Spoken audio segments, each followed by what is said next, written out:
the infiltrator rule most bot action players are getting wrong.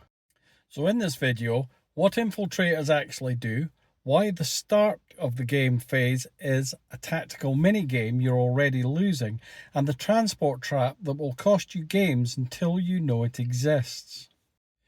What are infiltrators? So first, what units are we actually talking about?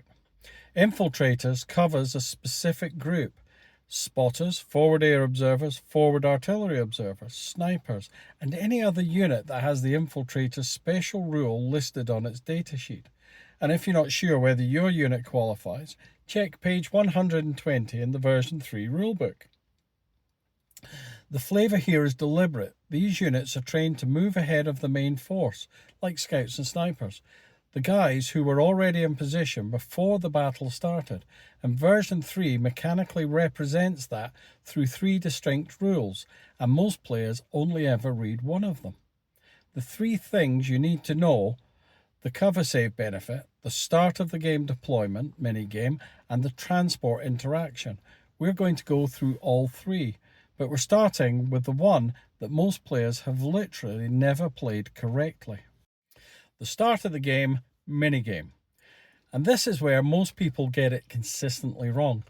Infiltrators are not left in reserve, and we'll come back to that distinction. They deploy in what version 3 calls the start of the game phase, and in some scenarios that will be after deployment. In some of it, it will be before the units advance or run in turn 1. Now here's how it works. Both players take an order dice for every unit they have using the infiltrator's rule that needs to be deployed now, including spotters, and they put all those dice in the bag together, and then you draw. The player whose dice comes out deploys one of their infiltrating units, and you draw again, keep going until no dice are left. Now, why does this matter? Because the order in which you deploy your infiltrators is a tactical decision in itself. If your opponent is bringing more infiltrator units than you, they'll likely have the final placement. They can wait to see where yours land and respond accordingly. If you're bringing 1 sniper and your opponent has a sniper and 2 forward observers, they have 3 chances to react. You only have 1. So before you play your next game, think about how many infiltrating units your opponent might bring, because the draw order isn't just administration, it's a genuine positional duel, and going into it blind is a mistake. Most players just put the dice in the bag and draw without thinking. The player who thinks about this for 30 seconds before the game starts already has an advantage. The 12-inch rule and why placement order matters. Okay, so once the dice is drawn, what are the actual placement rules? Infiltrators can be deployed anywhere on the table, flanks, your opponent's deployment zone, right next to an objective. That phrase, anywhere on the table, is genuinely powerful. But here's the restriction. They must be placed more than 12 inches from any enemy unit that is already deployed, and that includes enemy infiltrators. So as each unit is placed, the 12-inch exclusion zone around the enemy model starts building up, and the player who places last has more information, but potentially fewer viable positions if the board is filled with bubbles. Here's a specific interaction worth thinking about. If your opponent places an infiltrating sniper in a central terrain piece, that sniper immediately creates a 12-inch bubble around itself. Any infiltrating units you deploy afterwards cannot go within 12 inches of that sniper. And on a 4x6 board, one well-placed sniper can close off 2 or 3 optimal positions in a single placement. So the start of the game phase is not a passive setup. It's a positioning duel where the stakes are your entire early game flanking or observation capability. Treat it like one. The cover save. Passive power most players ignore. Now, the second mechanic, quieter but genuinely viable if you play infiltrators in the right way. If an infiltrating unit takes a cover save and at that moment it does not have an advance or run order dice on it, it gets an additional +1 to the roll.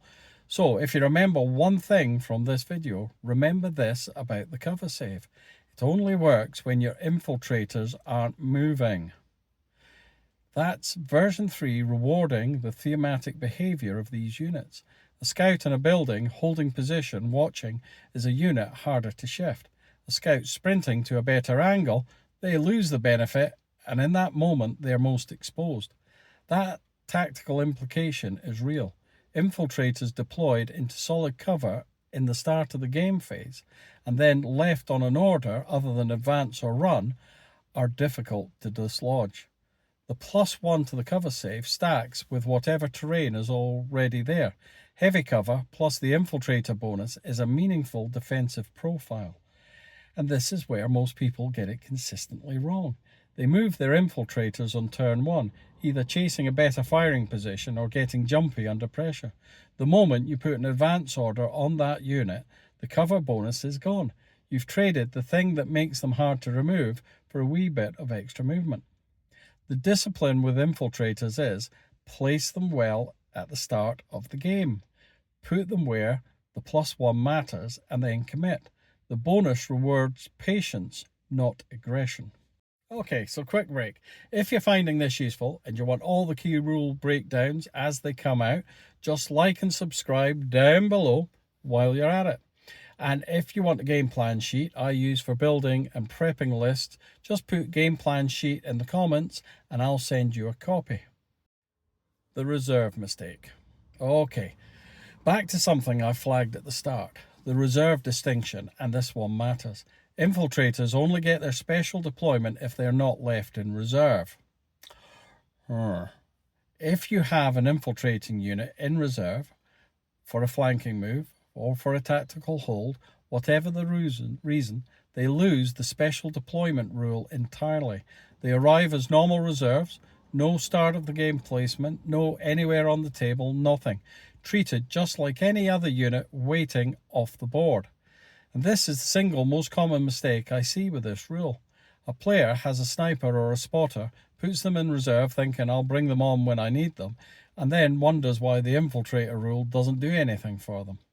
The rule is binary. You commit to the start of the game deployment or you forfeit it. There is no middle option where you hold them in reserve and still get a flexible placement. So, when you're list building, the question isn't should I deploy them early or hold them. It's am I going to use the infiltrator deployment? It's a yes or a no. If the answer is no, have a genuine think about whether the unit is earning its points.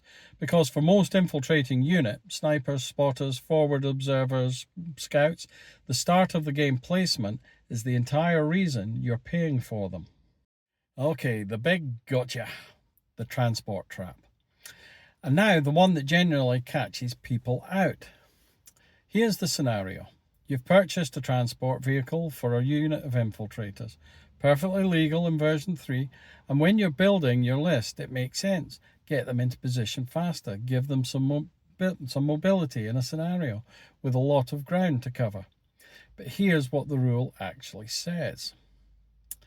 If your infiltrating unit uses their special deployment, the start of the game placement, the transport must be left in reserve, full stop, even in scenarios that do not allow reserves. Read that again. Even in scenarios that do not allow reserves.